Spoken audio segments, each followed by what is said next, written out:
He never cared about being recognized. He wasn't chasing magazine covers or million-dollar endorsement deals. Gary Oldman didn't want to be a celebrity. He wanted to disappear. And that's exactly what made him one of the most respected actors of his generation. While other stars built brands around their names, Oldman built a career on vanishing completely into gangsters, spies, punks, politicians, wizards, villains, and heroes. He wasn't interested in being Gary Oldman. He wanted to be anyone else. And in doing so, he became a legend without ever trying to be one. Gary Oldman didn't explode onto the scene with blockbuster hits or traditional good looks. His rise was quiet, deliberate, and unsettling in the best way. From the beginning, there was something different about him, an unpredictability, a sharp intensity behind the eyes. He didn't play characters. He embodied them. One performance at a time, he slipped out of himself and into lives that were messy, dangerous, complicated, or strange. In a world where actors were becoming personalities, Oldman went the other way. He made you forget who he was. And he made it impossible to forget what he did. In Sid and Nancy, he became Sid Vicious, the doomed Sex Pistols bassist, snarling and self-destructing across the screen. He wasn't performing punk, he was living it.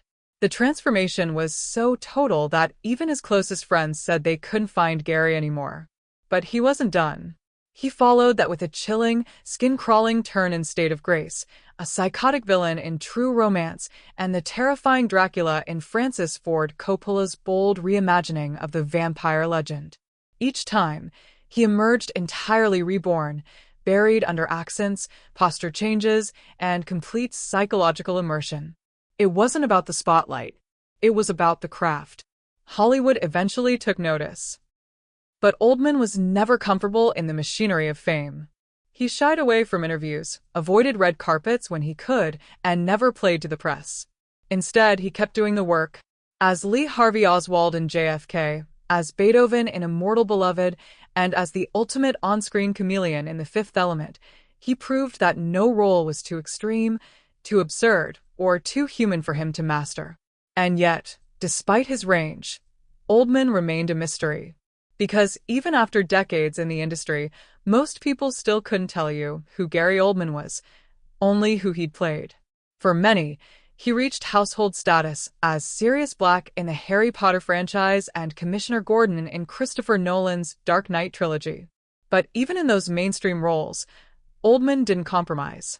He brought soul, pain, and moral weight to characters that could have been forgettable in lesser hands. He didn't just serve the plot, he grounded it.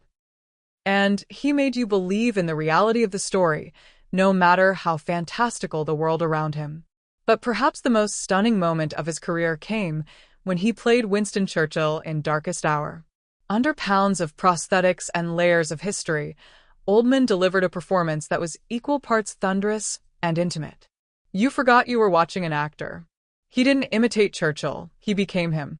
The role finally earned him a long-overdue Academy Award. But in typical Oldman fashion, he accepted the honor humbly, then went back to work. Behind the scenes, his life has been far from perfect. Oldman has battled addiction, weathered public controversies, and endured personal heartbreak. But through it all, he remained fiercely devoted to his art. He said that acting saved him, gave him structure, gave him an outlet. And maybe that's why he's never treated it like a means to fame. For him, acting wasn't about building a name. It was about surviving, healing, transforming. In an industry obsessed with visibility, Gary Oldman remains one of the few who became iconic by staying invisible, at least to the public eye. No flashy scandals. No attention-seeking stunts. Just character after character, performance after performance, each one so precise, so complete, it left audiences stunned. He made people believe in the power of acting again. Not as celebrity, but as alchemy. Gary Oldman didn't want the fame. He didn't need it.